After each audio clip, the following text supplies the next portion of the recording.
lagi dengan saya Desi di metode penelitian kualitatif. Hari ini kita akan berbicara tentang observasi partisipatif.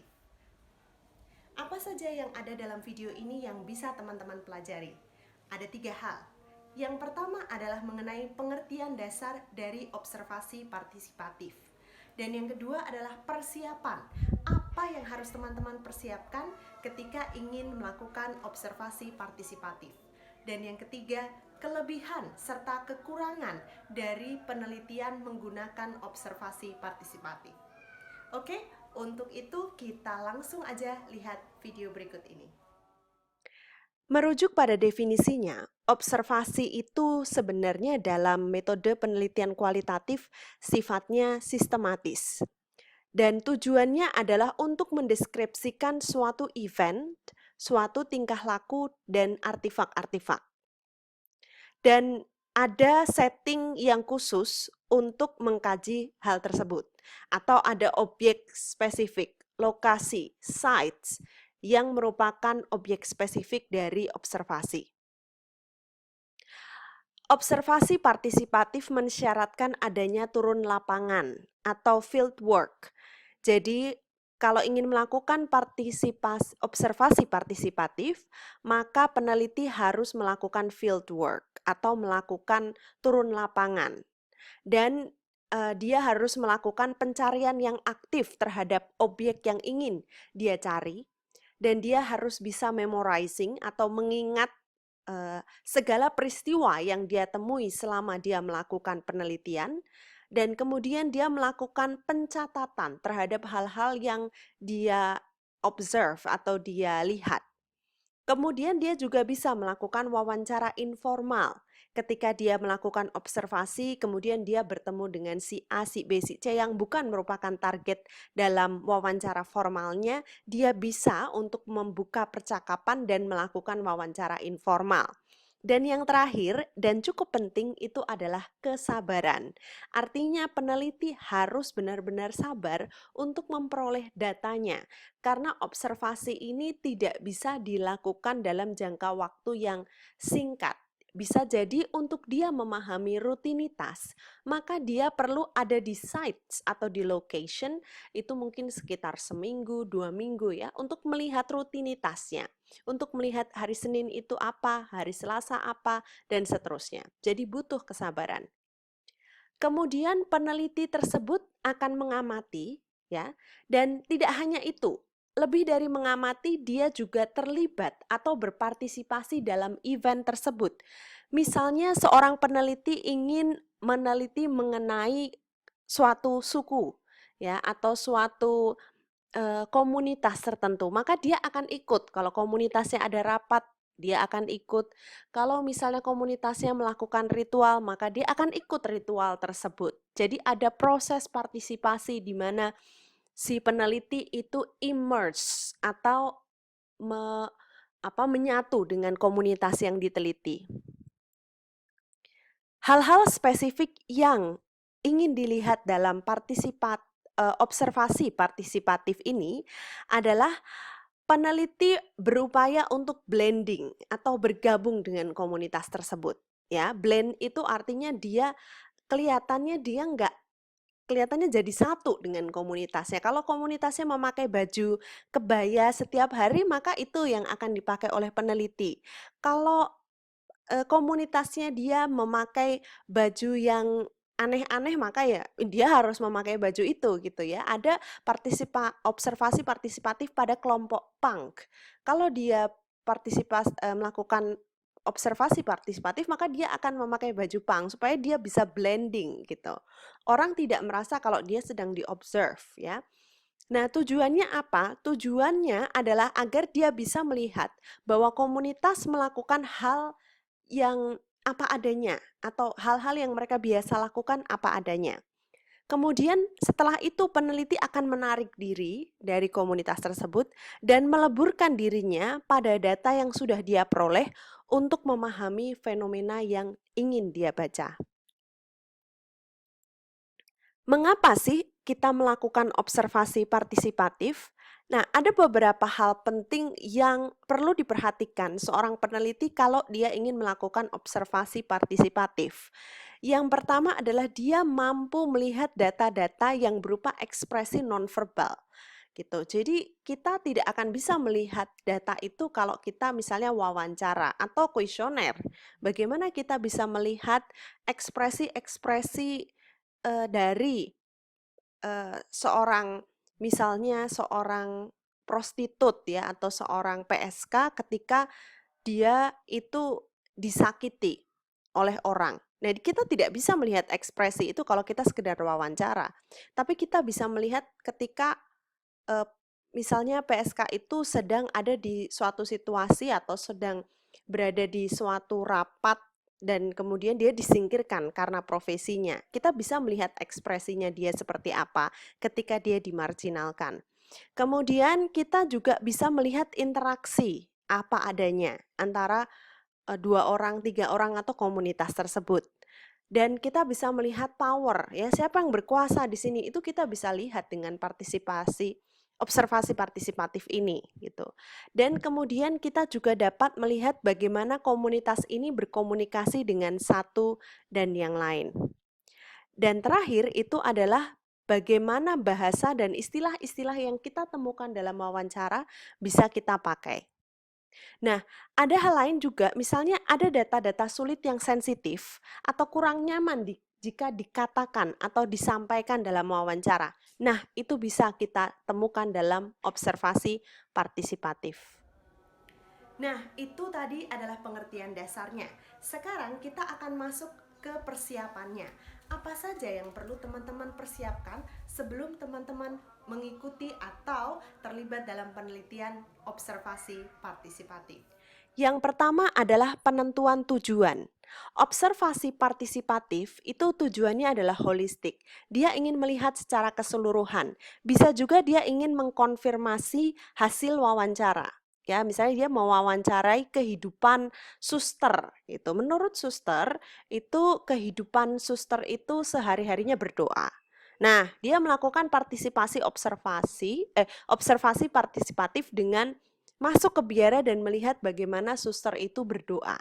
Nah, itu tujuannya holistik. Jadi dia ingin melihat secara menyeluruh.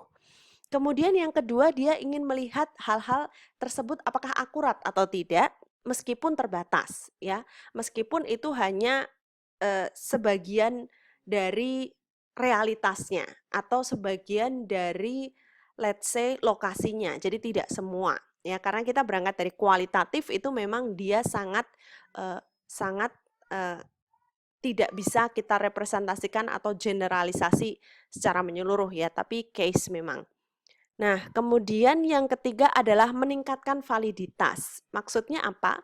Maksudnya itu adalah misalnya seperti triangulasi yang waktu itu sudah pernah kita bahas. Jadi seseorang itu bisa melakukan triangulasi dengan melakukan observasi partisipatif ya. Dia punya fotonya, punya video, lalu bisa ditriangulasikan dengan hasil wawancaranya.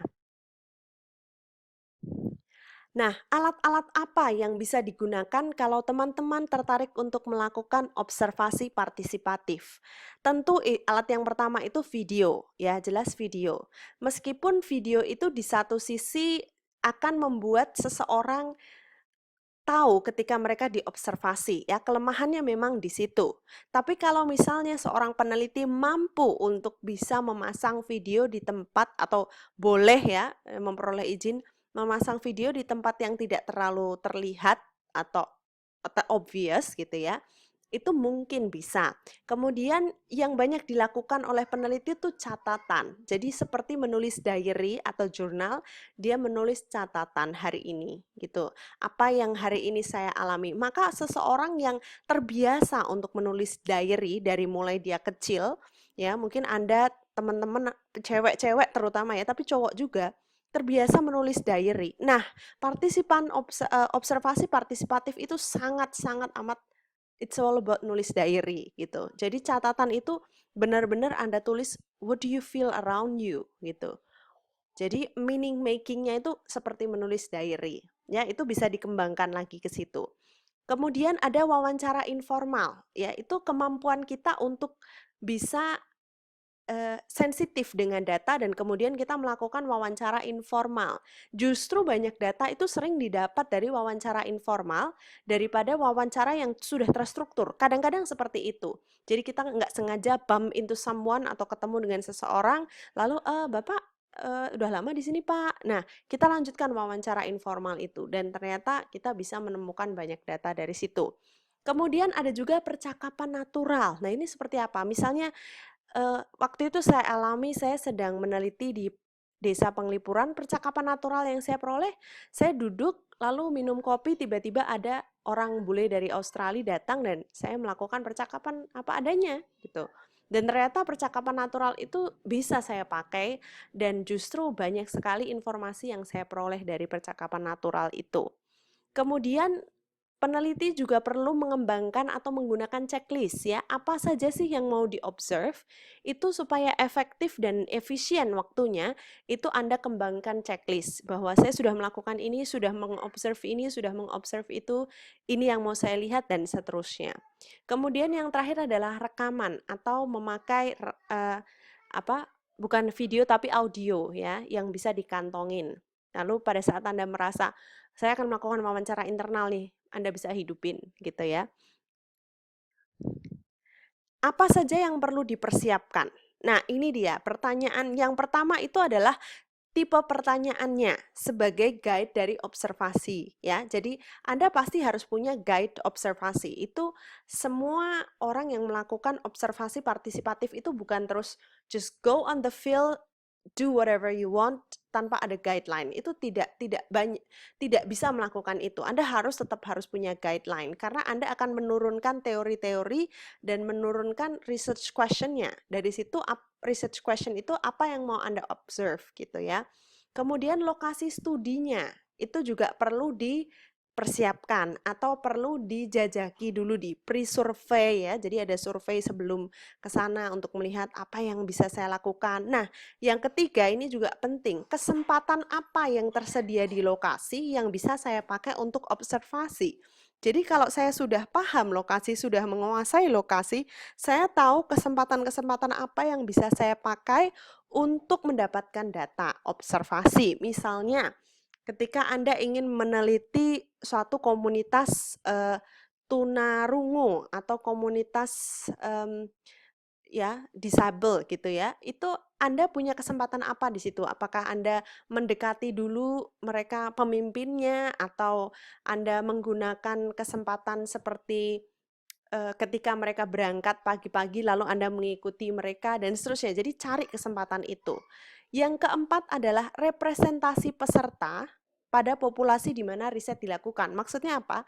Maksudnya ketika Anda melakukan observasi partisipatif, itu ada representasi peserta. Artinya saya apakah peserta ini cukup representatif untuk melihat aktivitas atau hal-hal yang ingin saya lihat dalam sites atau dalam lokasi tersebut.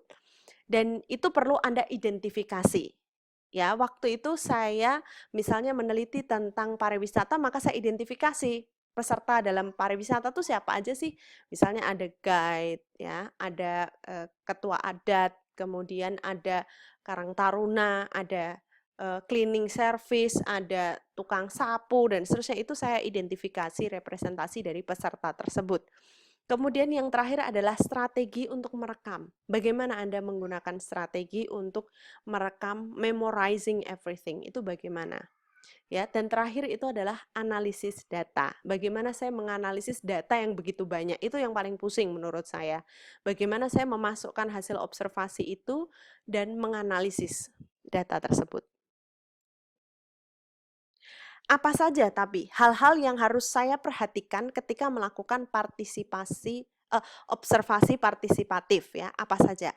Yang pertama itu adalah etika. Kebetulan kalau universitas di Australia itu punya, saya rasa juga banyak universitas di luar negeri juga ya, yang punya semacam ethic clearance. Jadi kita harus menyampaikan semua guidelines observation kita, guidelines pertanyaan dan seterusnya kita ajukan ke komite etik, kemudian dia akan mengeluarkan clearance atau boleh atau tidak, ini harus direvisi dan seterusnya. Itu kurang lebih makan waktu 3 bulan. Kalau misalnya itu disertasi ya. Kalau di Indonesia saya rasa mungkin yang higher degree ya, mungkin yang S2 atau S3 dia akan punya ethic clearance. Karena beberapa penelitian itu sering tidak ethic clearance gitu ya, tidak bisa melanggar hal-hal yang etis. Misalnya seperti Anda ingin meneliti PSK, apakah diperbolehkan melakukan observasi aktivitas dia melayani pelanggan? Kan itu tidak, itu melanggar etik, kode etik kan. Nah, di situ ada komite-komite yang akan melihat apakah observasi partisipatif kita itu melanggar etika atau tidak.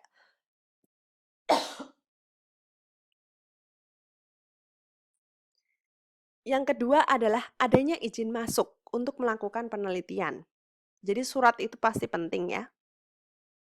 Dan yang ketiga adalah proses melakukan observasi. Bagaimana kita melakukan observasi itu prosesnya seperti apa, itu perlu kita sampaikan. Dan terakhir proses melebur diri. Jangan sampai kita melebur diri akhirnya kita terlebur gitu ya. Jangan sampai kita melebur diri dan kita membahayakan diri kita sendiri dan orang lain. Nah, itu harus diperhatikan.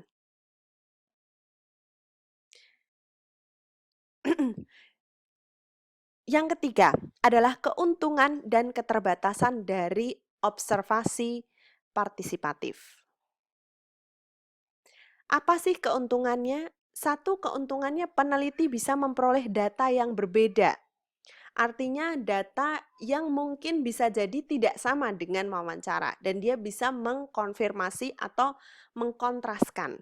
Yang kedua, dia bisa mengurangi reaksi berlebih atau kepalsuan-kepalsuan yang terjadi karena peserta itu bertingkah laku seolah-olah dia sedang diteliti. Kalau kita wawancara, kadang mungkin reaksi mereka jaim gitu ya, atau mungkin kadang mereka berusaha menyembunyikan sesuatu. Nah, observasi partisipatif ini bisa melihat hal-hal yang seperti itu.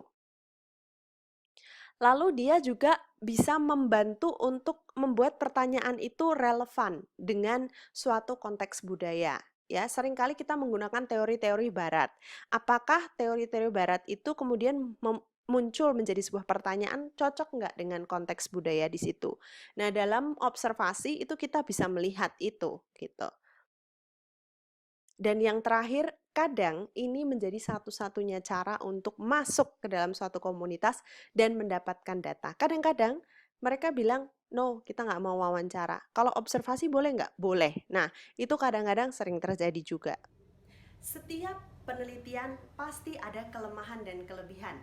Demikian juga dengan observasi partisipatif. Setiap penelitian digunakan untuk saling komplement atau melengkapi satu dengan yang lain. Salah satunya adalah untuk mengkonfirmasi jawaban wawancara apakah sesuai dengan praktik sehari-hari. Berikutnya adalah kekurangan atau keterbatasan. Tentu setiap penelitian itu punya kelebihan dan kekurangan. Itu sebabnya mereka itu selalu digabung gitu ya, atau mungkin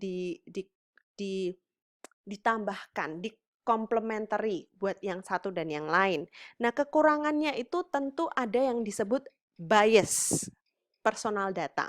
Jadi peneliti itu kan sebagai tools atau main instrumen dari observasi partisipatif. Nah, tentu saja peneliti ini nanti bisa jadi datanya berbeda. 2 orang misalnya ya, say gender aja laki-laki perempuan, dia akan mempunyai data yang berbeda. Perempuan akan, aduh mbak nggak usah ikut, ini bapak-bapak khusus gitu. Kalau yang cowok mungkin dia bisa masuk ke yang perempuan gitu. Jadi ada power distance di situ, mungkin itu bisa menjadi penghambat dan bias dari penelitian. Nah, selanjutnya itu juga berpengaruh juga, misalnya kalau Anda itu bule, lalu Anda orang Indonesia, meneliti di satu tempat yang sama, itu datanya bisa beda gitu. Jadi ada bias personal memang. Yang kedua, appearance ya. Kalau Anda mungkin meneliti di satu lokasi yang terpencil gitu, lalu Anda mukanya ganteng, cantik ya, kayaknya approachable, orang seneng banget sama dia. Nah, itu Anda bisa juga memperoleh data yang lebih banyak karena approachable, tapi bisa jadi data Anda penuh dengan kepalsuan karena they want to impress you instead of telling you the truth gitu. Nah, itu juga bisa. Etnisitas ya, orangnya itu siapa sih gitu, udah mukanya putih gitu kan. Terus dia berada di lingkungan orang-orang yang berkulit hitam. Itu sangat kental sekali terasa. Ya, termasuk orang-orang bule zaman dulu ketika meneliti Indonesia itu juga kelihatan banget eksternal internalnya itu kelihatan. Kemudian ada umur, gender, kelas. Misalnya kelihatannya orang miskin gitu, Anda mau meneliti orang kaya, itu juga nanti akan membedakan ya datanya. Lalu di mana posisi peneliti secara struktural? Gitu, apakah Anda punya power untuk mendapatkan data dalam suatu misalnya komunitas yang hierarkinya itu sangat ketat gitu. Dan terakhir, itu kadang peneliti itu ketika berada di komunitas itu di-exclude di awal-awal penelitian, tidak dipercaya dan seterusnya. Nah, caranya untuk menghindari hal ini adalah melakukan refleksivitas atau Anda menyadari betul apa potensi dan kekurangan Anda sebagai peneliti. Dengan begitu dari awal Anda sudah mencanangkan itu dan memitigasi apa yang akan saya lakukan dengan kelemahan dan potensi saya. Nah, seru kan sekarang belajar observasi partisipatif. Saya yakin ketika nanti teman-teman skripsi dan teman-teman memilih untuk melakukan penelitian dengan kualitatif, kemungkinan teman-teman akan menggunakan metode ini. Oleh karena itu, pelajari baik-baik dan jangan lupa untuk ikuti kuisnya. Jika ada komentar atau masukan, silahkan komen di bawah ini. Jangan lupa subscribe, like video ini, dan juga jangan lupa untuk tekan loncengnya supaya teman-teman tahu update terbaru dari video-video mata kuliah berikutnya. Sampai jumpa.